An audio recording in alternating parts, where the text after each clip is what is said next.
And let's start with what questions you have. Okay. The first thing is, I'm new to this trucking. I'm running a trucking business. I'm familiar to what it is and how it runs, but this is the first time. I've been doing a subcontracting, but I'm trying to get to the regular government contract directly, and I need help with that. Okay, so you've been doing contracts as a subcontractor to a prime? Yes. Okay, that experience does count as past performance. That does count as government experience, so that's a good thing. Okay. That's a good way to get in the doors, to start out doing work as a subcontractor and build that experience, and then use that to move yourself towards being a prime. Okay. I'm on the right track. On the right track, exactly.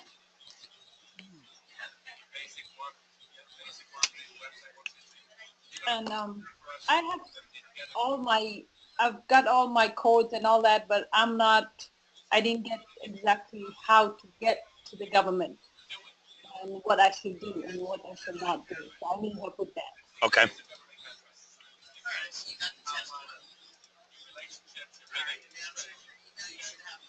How many people are in this meeting?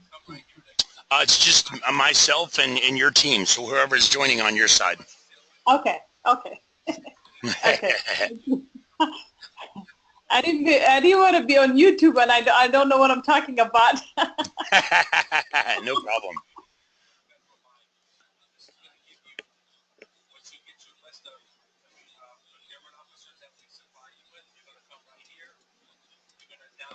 All right, let's see here.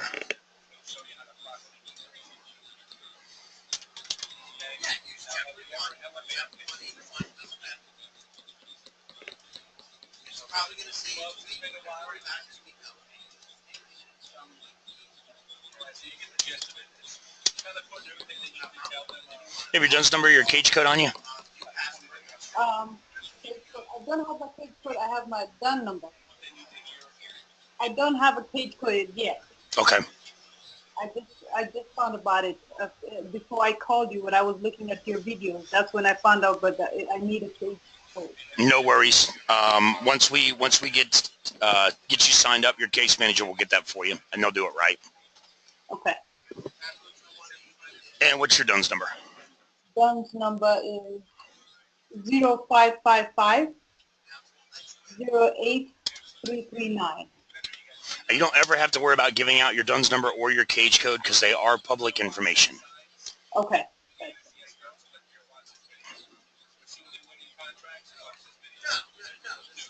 It's never been easy. It's easier now than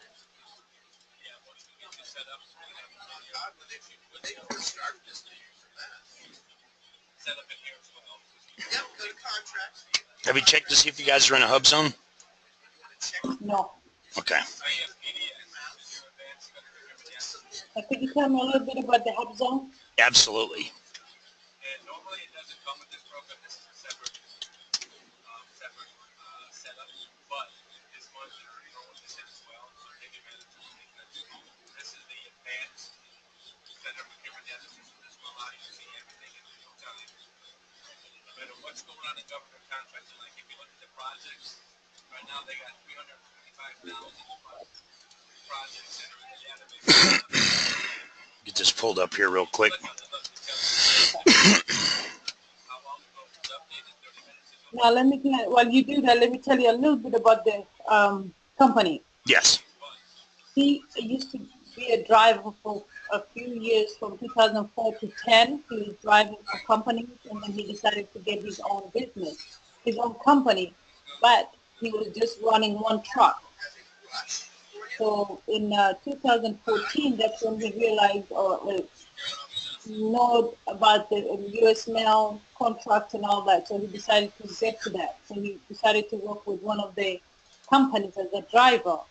And then 2015, that's when we decided to open this and become a U.S. postal contractor, subcontractor. Okay. So we're only doing this for a year right now. And also, I wanted to ask you, how do we get a company credit? As far as Financially, he's set. He has money. He can do it, but he doesn't have the credit. And sometimes money cannot help you if you don't have a credit. Right. Most of the time.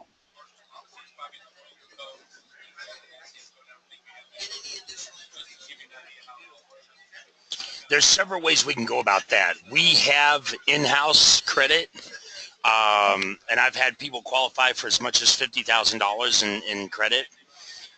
We also, I can refer you guys to finance companies that'll finance contracts, or they'll factor your invoices.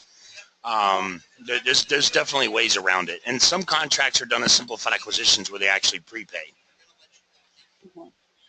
I'm talking about as credit, like when somebody looks at your profile and sees how do you get credit, like a company credit? Like, do you get references from the subcontracts you've been working with? Exactly.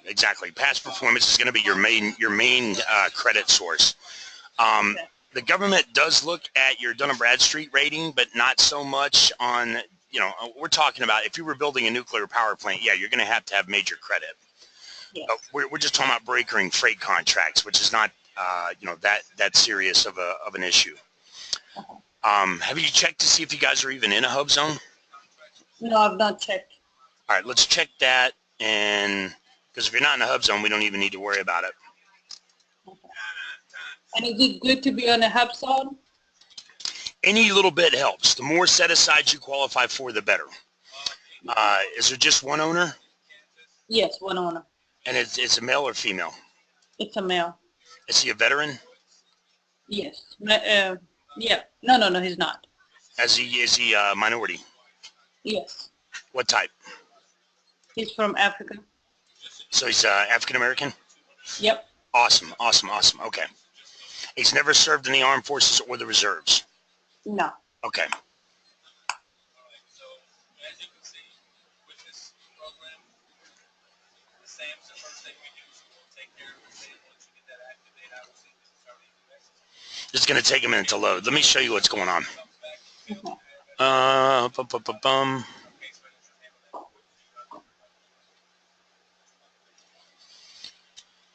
So right now, there's 1.2 million for-profit vendors in SAM. Over 900,000 of those are inactive. That means there's only 340,000 active for-profit vendors in System for Award Management. So those are guys that can sell to the government as a prime contractor. Out of those 340,000, more than half of those are big business. More than half of those are the IBMs and Raytheons and Beacons of the world. Okay? But let's just say, for argument's sake, half are big and half are small. That means there's only about 160,000 small businesses that are active with the federal government right now. And considering there's 30 million small businesses in the U.S., 160,000 is nothing. It's a drop in the bucket. Out of those 160,000 that are active, my organization, U.S. Federal Contractor Registration, we've processed 80,000 SAM registrations. So I can guarantee you at least half of those are compliant. They're active and compliant. And I know because we've done them. The other half, they either self-certified or they paid an attorney or they went and did it. They watched PTAC videos or whatever. So they might be active, but that doesn't mean they're compliant for what it is that they're trying to accomplish. So in the grand scheme of things, there's only about 100,000 businesses that are probably about 100,000 that are active and compliant that can currently sell to the government that are a small business. And compared to 30 million small businesses in the U.S., you're talking, you got way more competition in the non-government arena than you do in the government arena. Now, there's a benefit to the government hiring some of these companies because they qualify for multiple set-asides. Women-owned small businesses are getting the worst end of the deal right now, simply because there's more women-owned small businesses than there are any other type of federal vendor. See right here where it says 69,000? Yeah. There's actually over 70,000 women-owned small businesses right now sharing that 5% set-aside. Minorities are up there too. Minorities are 60,000 sharing their 5%. Veterans, on the other hand, veterans get the same 5%, but there's almost half as many veterans as there are women and minorities. Yes. All right, so because he's not a veteran, and obviously not a woman, The minority set aside is the only one he's going to qualify for. And there's quite a bit of, I say quite a bit. There's competition in there. There's more than the veteran and the 8A, obviously. Mm-hmm. But if he can qualify as a HUBZone vendor, he's getting the same 3% that the service-disabled veterans get, but there's only 4,200 HUBZones worldwide. Right? And he can also qualify for an 8A as a minority. And that's What a is good it? too. I'm going to show you here in a minute. 8A, you get the same 5% as in the 8A that you do as a woman, 69,000, or as a veteran, 40,000, or as a minority, 60,000. But there's only 5,300 8A vendors compared to 70,000 women and 60,000 minorities and 40,000 veterans. So these two right here, the 8A and the HUBZone, are the most important set-asides because of the lack of competition. If I go to FBO, and I just do a basic search under freight,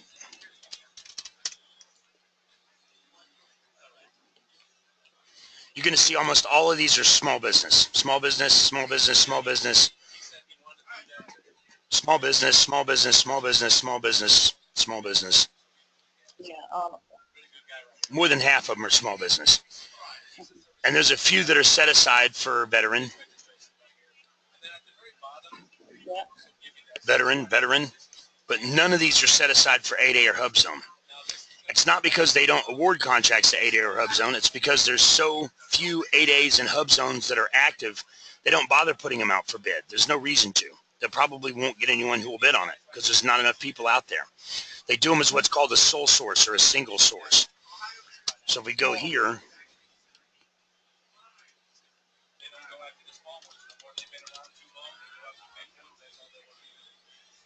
we search 8A.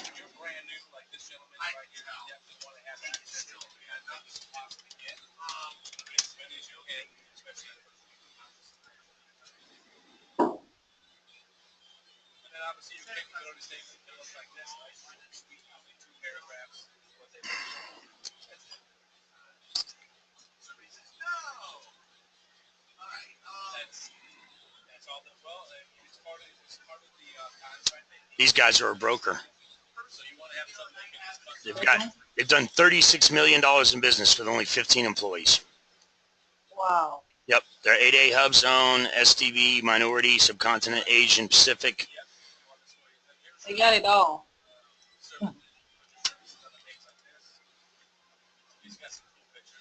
And it's a trucking?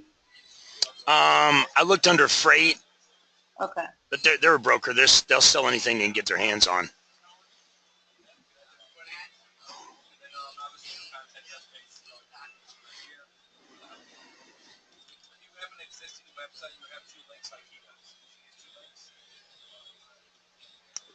Okay, see right here where it says full and open competition, Uh-huh. HUBZone set aside. Yeah. Look how many offers they received. One. Whoa. So there was no competition. And this isn't uncommon. We just had a client recently. Where's it at? Right here. Here's a company with 13 employees. Only did $1 million in revenues last year. He's a service-disabled veteran. He's not a minority woman, 8A HUBZone. He doesn't have any of the set-asides, right? Uh-huh. 13 employees. He only did $1 million in revenues last year. The government gave him a simplified acquisition, which means they didn't put it out for bid as a sole source. Only one offer received, so there was no competition. See that? Yeah. It was for $1 billion with a B. Wow. And he only did $1 million in revenues last year.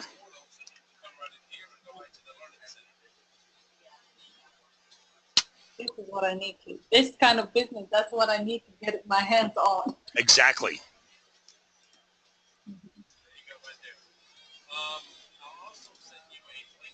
Because right now I work for him, but in a few, when I get the contracts for the mail contracts, hopefully. So I got into Amazon. I don't know how Amazon works yet, but I just approved me. Awesome. Awesome. So once I get contracts with him, he said, yeah, I can open my own trucking business name, and that will give me a little more because I'm a woman and a Black American. So Awesome. it might Awesome. be something. Yep. So you'd be a woman-owned and a minority-owned. Yeah. Excellent. What's the physical address of the office? Let's see if it's even in a HUBZone. Okay, it's 7618 EU ROST. It's one word. STER. Eurostar is one word. Drive. Charlotte, North Carolina.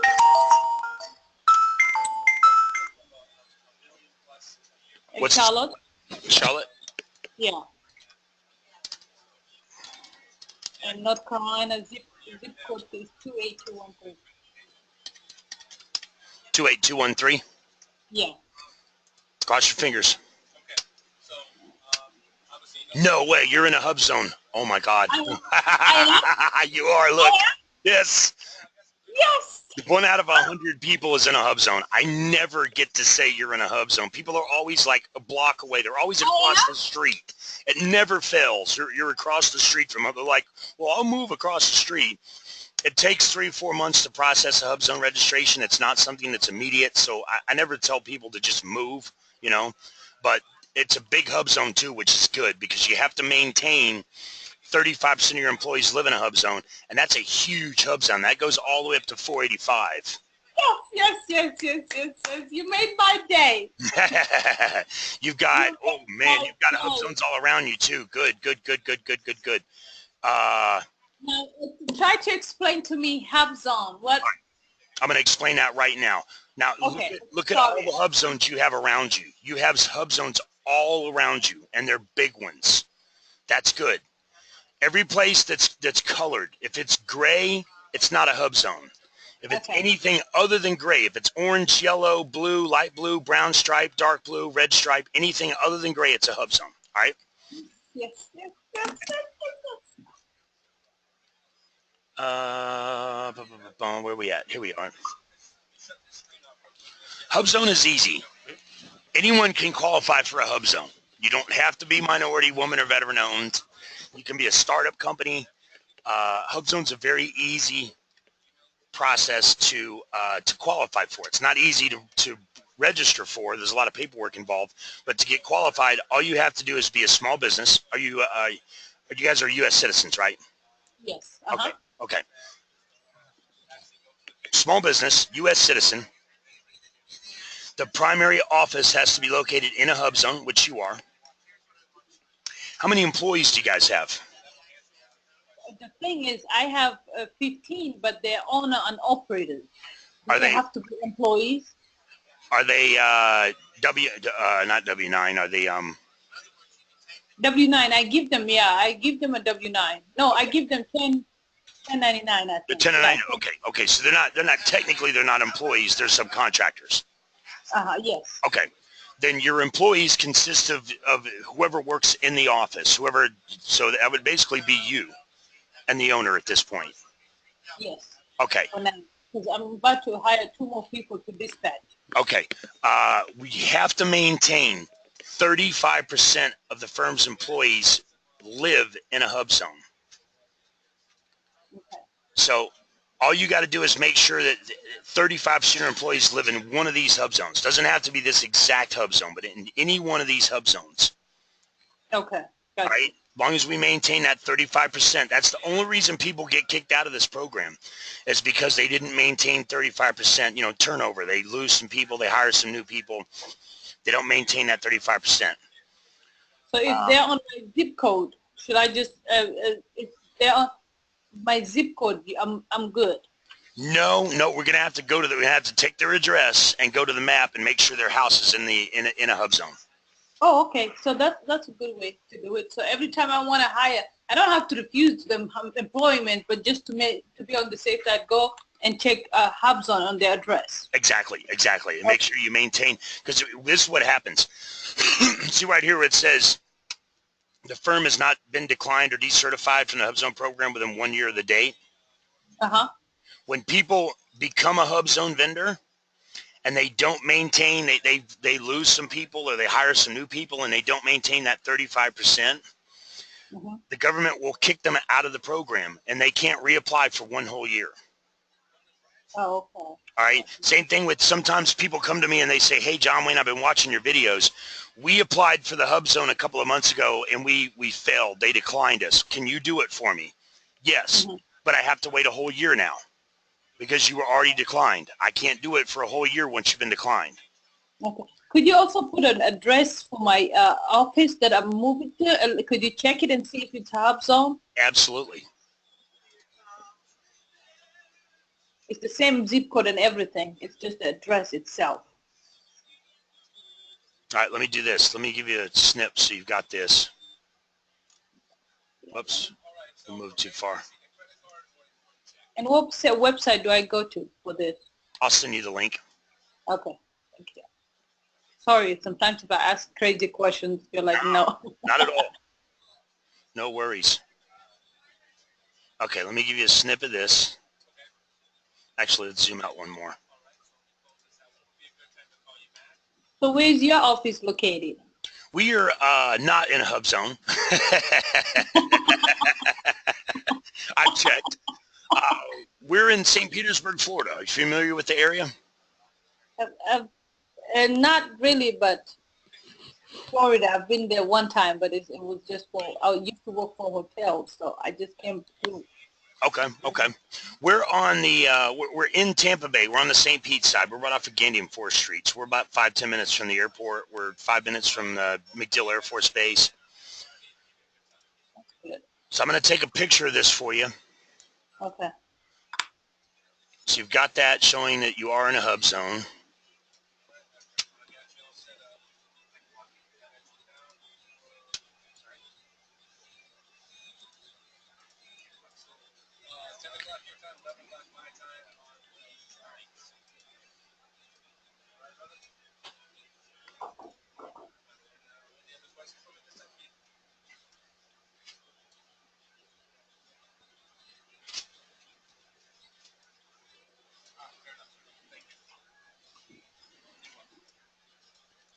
All right, we got that. Give me the other address, please. It's 5736. Not just the N. Tryon. Tryon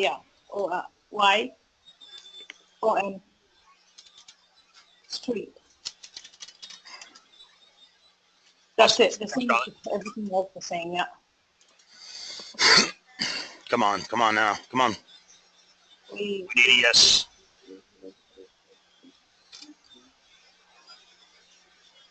Yes, yes, yes, yes. Look, you're almost not in one. You're so close.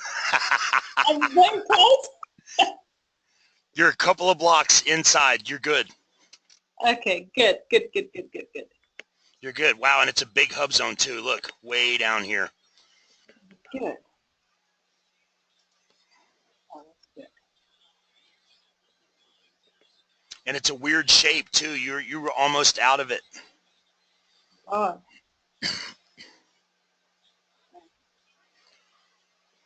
Too close for comfort. Too close.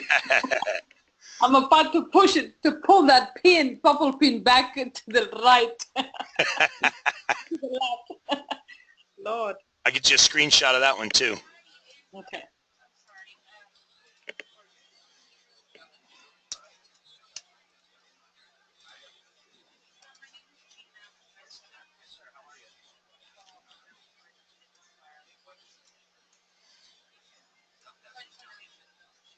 All right, so we got both of those.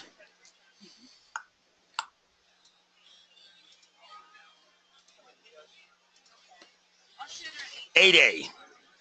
We know we're good on that 8A HUBZone because that's simple to qualify for. 8A is not easy to qualify for, but if you qualify for both, that's the two best set-asides that there is. With the 8A, there has to be some kind of social disadvantage. So being a minority or woman-owned or veteran, any of those things can be a social disadvantage. Here's where it starts to go downhill though. Personal net worth must be under 250,000, not including the residence. So if either of you two own less than $250,000 worth of stuff, not including your house, you're good. If you own more than $250,000 worth of stuff personally, not business assets, but personal assets, stocks, bonds, cash, rental properties, RVs, motorcycles, any of that stuff counts as personal asset. It has to be under 250,000. It is. So that's good. For both of you? I thought it would be more, but it is. Yeah, it has to be under 250, right? Under 250, exactly. Yes. Okay. Annual salary. The applicant, because the 8A is not on the business, it's actually on the person who owns the business. So the applicant must be the highest paid person in the company. Yes, that's him, the owner. Okay. Total assets, all the assets combined, personal and business, must be under 4 million. Way lower than that. Yeah. Okay. He has to have made less than 250,000 per year average last 3 years. That's 3 years? Yes. Average. The closest he did was last year, and he made, hold on.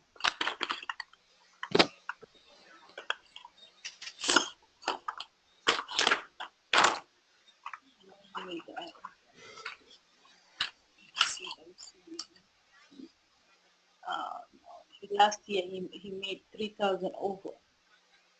He made 253,000? 253,999. But that's not only him. He made for the whole team he had. Oh, okay. Okay, he's fine then. It's based on what he's paid himself. No, this no. Oh, himself. No, it's good then. He made under that. Yeah. Okay. He is a citizen. It is a small business. He does own and control it. He's at least 51% owner. We have to show that you guys have a balanced portfolio of clients. If you've been doing all your work for one prime as a subcontractor and you only have one client, that's too risky. Okay. We have to prove that you guys have enough clients that you're a safe business. You're balanced. You're not at risk. Okay. Right now, I was doing with Bean, and you have heard about Bean. They was bought out by Eagle. Yes. So I'm dealing with Eagle, and I'm also dealing with C.H. Robinson. Okay, so you got 2 clients right now. Yes. 2. Okay, that's the minimum they're going to want to see. Okay. What we need to do is, I'll get some more. that's what we need to do. We need to focus on winning more contracts from different vendors to get more clients. Okay. Okay. The 8A takes an entire year to process. It's not something that's immediate. The HUBZone only takes a couple of months. 8A takes a year. So we conceivably have 1 year to kick some butt and get some more contracts and expand on that. Okay. All right. The company's been around at least 1 year, right? Oh, 10 years. 10 years. Okay. More than 10 years. Since 2010. Okay. He is devoted to the business full time. Yes. Do you know if he has any a record, any felonies? Nope. No felonies, no record. He's good at that. Got to keep it that way. Just any unpaid federal obligations, banknotes, student loans, taxes, stuff like that. They don't have to be paid in full. He just has to have some type of repayment plan in place. I think he had something with the IRS, and he just finished it this year. Okay, awesome, awesome. So everything else is clean. Okay. The only thing else we're going to have to prove is that the company's financially stable. Okay. And that's it for the 8A. Bank accounts, yeah, bank accounts and all that, right? Yes. Okay. Now with the 8A, let's say Amazon. Now I'm going to start doing business with Amazon because they approved me. Yes. So they're going to be the 3rd on my list. Awesome. Yeah. Awesome. Good job. So far, so good. Good news so far. Yes, absolutely. Okay, now G.S.A. You probably had some people call you and email you, tell you need a G.S.A. Okay, yeah. You don't need a G.S.A. Now, your G.S.A. is not going to benefit you until you win a few government contracts. Okay. Once you win a few government contracts, the GSA will make sense because they'll trust you because you won a few and you've done a good job. Okay, so I don't need it right now. And GSA stands for? General Services Administration. Now, GSA and the 8A both take a year to process. Okay. Could you use them in a year? Yes, as long as you've won contracts between now and the next year, 8A and GSA will make sense. Okay. All right? But they take a year to process. So you either need to focus on really getting on this and getting your first contract within the next month. And then once you get your first contract, then sign up for the GSA and the 8A. That way, a year from now, once those are processed, you'll be ready. Okay. I'll do that. All right. But so this three now would be okay. Amazon, G.S. Robinson, and Eagle. Yes, because the government requires 2, minimum. Okay. 2. So 3 is above the normal requirements. Okay, good.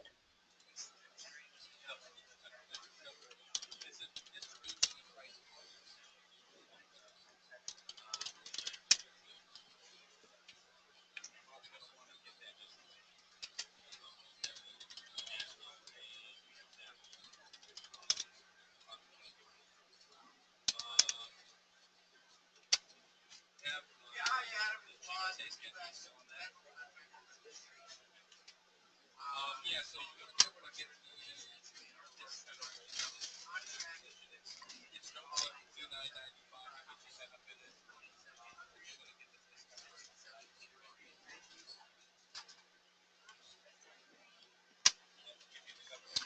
These guys did this contract for $50,000.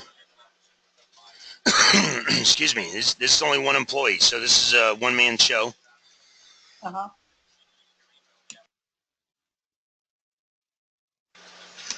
If I had to guess, I guess he's just a freight broker. He wouldn't be an owner operator. It'd be one man, right? Yeah.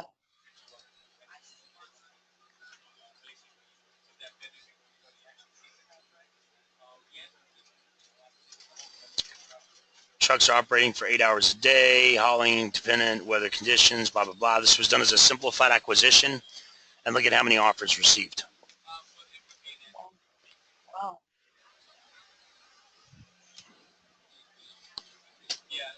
Wow.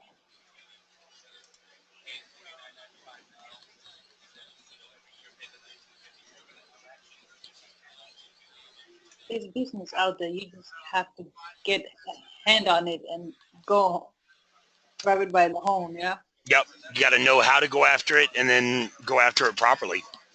Like this one, 5/31 to 6/30. So it's a 1-month contract.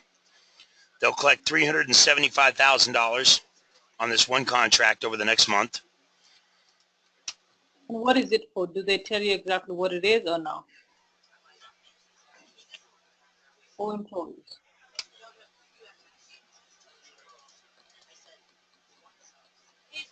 Water delivery. Oh, okay. Was done as a simplified acquisition, small business set aside. There was only 3 offers received. So even when they don't use the rule of 2 and they get more than 1 offer, it's rarely more than 3. Mm-hmm. When I brokered in the 80s, we would have 15, 20, 30 bidders. It was so much competition, it was crazy. And we were lucky if we got 2 or 3% markup. I rarely see more than 3 bidders, and the average markup is 15 to 20%. Oh. That's neat.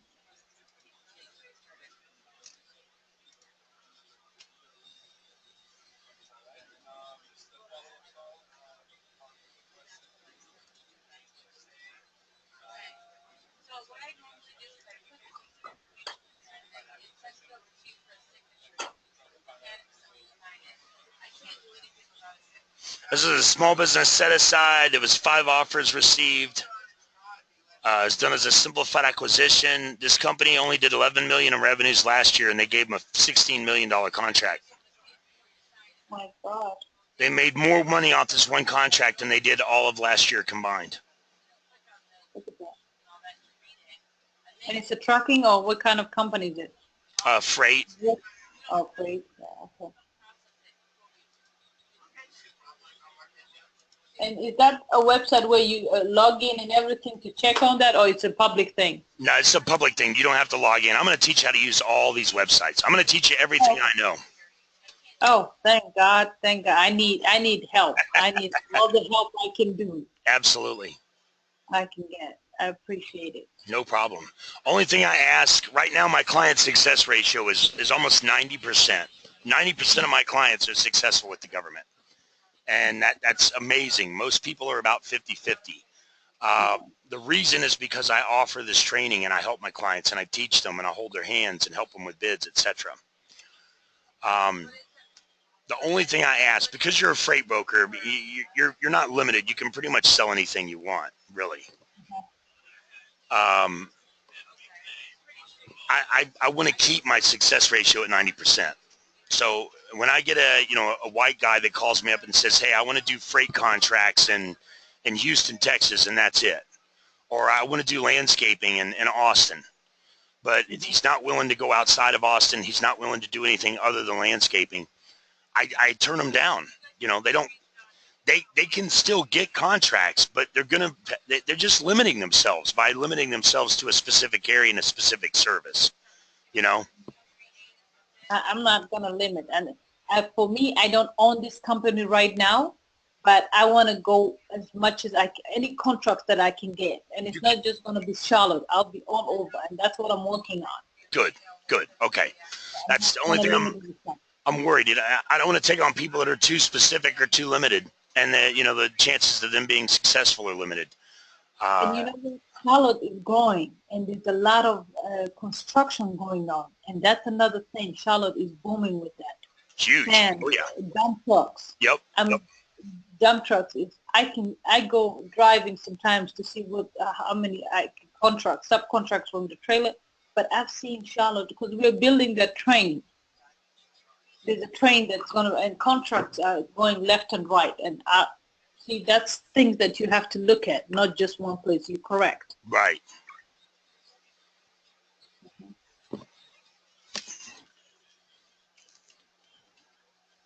This is what I can do for you. I get referrals from the government. Purchasing agents reach out to me all the time, or they tell people, hey, if you go get set up for simplified acquisitions, I can do longer term contracts with you. Here's a company you can hire and they'll do it for you. They can get it done quickly, blah, blah, blah. So when the government refers someone to me and they come to us and they sign up, they don't ask any questions. The government told them to do it. They just do it, Okay. If it wasn't for the government giving us referrals, I'd be brokering myself. I would have quit, started my own company, and brokered contracts a long time ago.